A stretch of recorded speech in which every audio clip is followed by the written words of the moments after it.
କୋହଲିଙ୍କ ଜର୍ସି ବିକ୍ରି ହେଲା 40 ଲକ୍ଷ ଟଙ୍କାରେ। ଧୋନିଙ୍କ ବ୍ୟାଟ୍ ଠାରୁ ଆହୁରି ଅଧିକ ମହଙ୍ଗା ହେଉଛି ରୋହିତ ଶର୍ମାଙ୍କ ବ୍ୟାଟ୍। ଏତେ ଟଙ୍କା କ'ଣ ହବ? ଏତେ ଟଙ୍କା କ'ଣ ପାଇଁ ନିଆଯାଉଛି? ଚାଲନ୍ତୁ ଆମେ ଭିଡ଼ିଓରେ ଡିସ୍କସନ୍ କରିବା।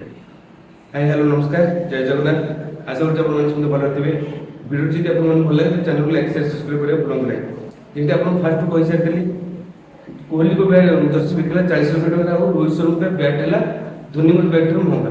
ସତ୍ୟତା କ'ଣ ଅଛି? ସତ୍ୟତା ଅଛି ଯେ କେଏଲ୍ ରାହୁଲ ଆଉ ଆଥିୟା ସେଠି ସେ ମ୍ୟୁଚୁଆଲରେ ଏକ ଅକ୍ସନ୍ କରିଥିଲେ, ଯେଉଁଥିରେ କି ସେମାନେ ଏଇ ପଇସାଟା ନେଇକି ଆମ ଯେଉଁ ଅନାଥ ପିଲା ରହୁଛନ୍ତି ତାଙ୍କର ପଢ଼ା, ତାଙ୍କର ଶିକ୍ଷା, ରହିବାର ଏଥିରେ ଖର୍ଚ୍ଚ କରିବା ସେଇ ଅକ୍ସନ୍ଟି କରିଥିଲେ। ପ୍ରାୟ 400 ଥିଲା।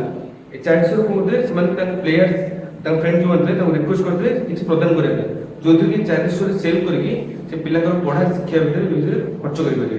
ଏହା ନେଇକି ବିରାଟ କୋହଲି ନିଜର ଗ୍ଲୋଭ୍ସ ଆଉ ଜର୍ସି ଦେଇଥିଲେ, ରୋହିତ ଶର୍ମା ସେଭଳି ତାଙ୍କ ବ୍ୟାଟ୍ ଦେଇଥିଲେ, ମହେନ୍ଦ୍ର ସିଂ ତାଙ୍କୁ ବ୍ୟାଟ୍ ଦେଇଥିଲେ। ଏମିତି ସବୁ କିଛି ନା କିଛି ପ୍ଲେୟାର ଅକ୍ସନ୍ ଥିଲେ, ଯେଉଁଟାକି କାଲି ଫାଷ୍ଟ ଅକ୍ସନ୍ ଥିଲା, ଯେଉଁଥିରେ ସବୁ ହାଏଷ୍ଟ ରେଟ୍ରେ ଦେଇଛି 40 ଲକ୍ଷ ଟଙ୍କାରେ ବିରାଟ କୋହଲିଙ୍କର ଜର୍ସି। ସେକେଣ୍ଡରେ ବି ରହୁଛି ବିରାଟ କୋହଲିଙ୍କ ଗ୍ଲୋଭ୍ସ ଆଉ ବ୍ୟାଟ୍, ଯେଉଁଟାକି 28 ଲକ୍ଷ ଟଙ୍କାରେ ଯାଇଛି। ଥାର୍ଡରେ ରହୁଛି ରୋହିତ ଶର୍ମା ବ୍ୟାଟ୍ ଦେଇଛି 24 ଲକ୍ଷ ଟଙ୍କାରେ। ସୋ ଏମିତି ଦେଖିବାକୁ ଗଲେ ସବୁ ହାଏଷ୍ଟରେ ଯାଇଛନ୍ତି ବିରାଟ କୋହଲି।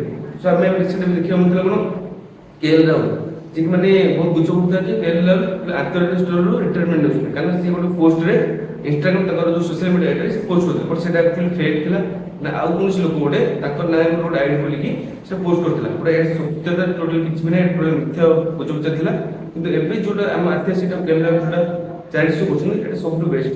କାହିଁକିନା ଅନାଥ ପିଲା ଯେଉଁମାନେ କେହି ବି ନଥାଏ, ତାଙ୍କ ଶିକ୍ଷା କେମିତି ହେବ, ତାଙ୍କ ଚାରିଜଣ କେମିତି ହେବ, ସେଇଟା ସେ ନିଜେ ବୁଝିପାରୁଛନ୍ତି। ତ ସେଥିପାଇଁ ସେ ତାଙ୍କର ଯେତେକ କଲିଗ୍ସ, ଫ୍ରେଣ୍ଡସ୍ଙ୍କ ଯାହା ଥିଲା ତାଙ୍କୁ ରିକ୍ୱେଷ୍ଟ କରିକି ଗୋଟେ 400 ପ୍ରଦାନ କରିଥିଲେ, ଯେଉଁଥିରେ କି କାଲି 400ରେ ସୁନୀଲ ସେଠୀ, ଆଥିୟା ସେଠୀ, ତାଙ୍କ ଭାଇ ଆହାନା ସେଠୀ ସମସ୍ତେ ଯୋଗଦାନ ଦେଇଥିଲେ।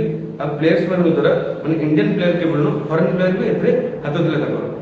ଏଇଟା ଫାଷ୍ଟ ଅପସନ୍ 400 ଗଲା, ତାପରେ ସେକେଣ୍ଡ ଥାର୍ଡ ତିନିଟା 400 କରୁଛନ୍ତି, ଯେଉଁଟାକି ପିଲାମାନଙ୍କ ପାଇଁ ପ୍ରଦାନ ହେଉଛି। ସେଥିପାଇଁ ତାକୁ ଭେରି ମେନି କଂଗ୍ରାଚୁଲେସନ୍ ଆଉ ଥ୍ୟାଙ୍କ ୟୁ ମଧ୍ୟ।